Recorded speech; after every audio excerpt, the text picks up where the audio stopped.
Morgan Hipworth from Bistro Morgan Bakehouse is joining me today to make pretzels. Morgan, we've never made pretzels on the show, so I'm really excited to learn how to make this. It should be a really fun time. Pretzels is one of those things I feel like you can have so much fun. It's such a simple, a technique, but it creates an amazing end result. So we're gonna start with our water. Yep, there it goes.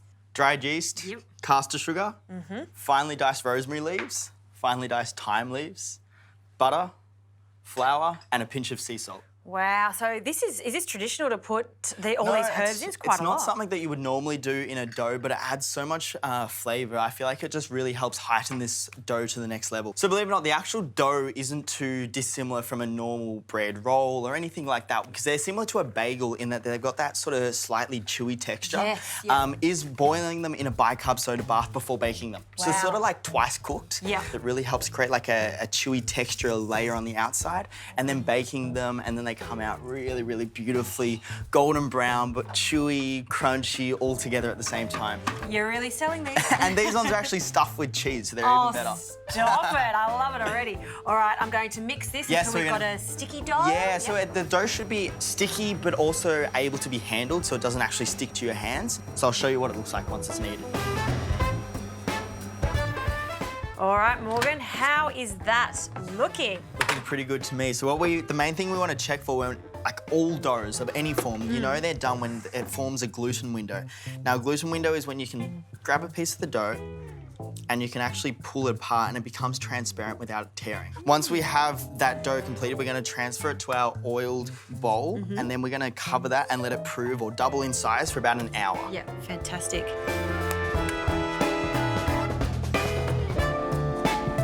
All right, so we've got our proved dough here. So as you can see, it's like doubled, almost tripled in size. And what that is, it's the yeast doing its job. I don't know if you know, but yeast is actually alive. It's like a bacteria.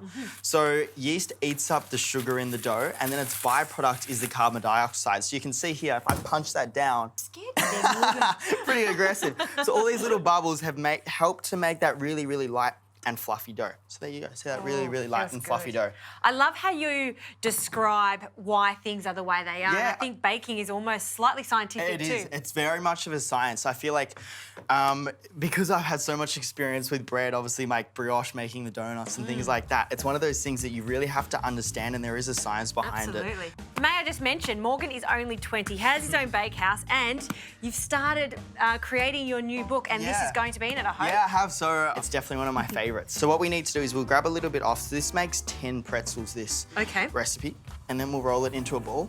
This is something that people can either do or they can't do. How's that? That looks great to me. Perfect. So what we're going to try and do is we don't want to put too much flour, because otherwise that's going to actually go into the dough and make the dough drier than it should be. So we'll just put a little sprinkle so it doesn't actually stick on the chopping board, and then a little bit on top. Now, it's one of those old sort of techniques, just like rolling a sausage out of the ball of dough. We really want to push down with both of our hands and then push out at the same time. And basically we're just going to flatten it out to create like almost a scroll-like version to stuff the cheese in. So this is rolling out the pretzel dough so we can actually make some room for that mozzarella on the inside. I don't want you to go overboard, Justine. I know you get excited. I don't want you to go overboard. We want a really nice thin line down the middle for me. Okay. I'll go this end, you can start on the other end. Lovely. We need room either side of the cheese to actually roll it up. So you can see here, we're just rolling the dough over the cheese. Okay. And that's going to create our rope once again, because obviously we want that rope so we can roll them into the pretzel shape. It's quite a sturdy dough for it to be able to stretch, wrap it around it, and the cheese is not going to melt out as much, Definitely, really. and that goes back to that gluten structure that we were showing before with the gluten window. Okay, there's our rope. So here is our rope. So we finished off rolling our cheese into the pretzel. So now it's time to roll it. So rolling the pretzel is actually pretty simple. I feel like so many people look at it and go, oh my God, that looks so hard. You want to pull one side into the corner and then pull the other side into the corner. Okay. And then we want to push the two corners in so they don't come apart. Now we're going to put it into our bicarb soda. So we've got our boiling pot of water here. Yep. We've got our bicarb and we'll put that in.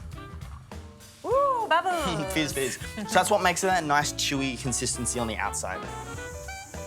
And then let it blanch for about 30 seconds. Yeah. So we've preheated the oven to 180 degrees. Yep. We've got a tray lined with some baking paper. And so we'll bring that out. Okay. And we really just want to let that drain.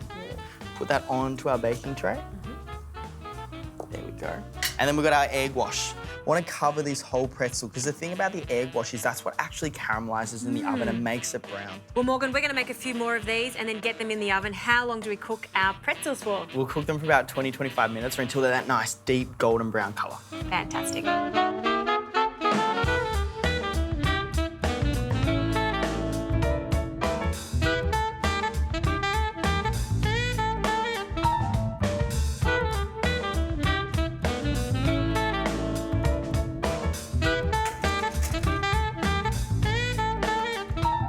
All right, Justine, so we're gonna chop up some herbs, and this is gonna be for the topping as soon as they come out of the oven. So it's just a mix of garlic powder, rosemary, thyme, and some parmesan.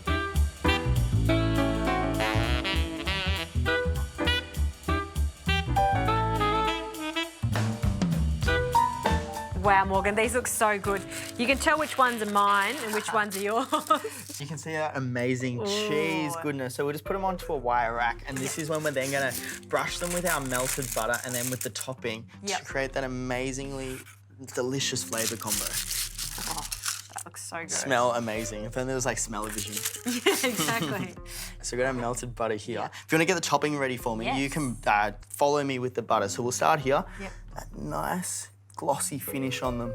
And then generously sprinkle that over for me. All right, generously. That's the way. I'm gonna try that one. Ready? Taste test time.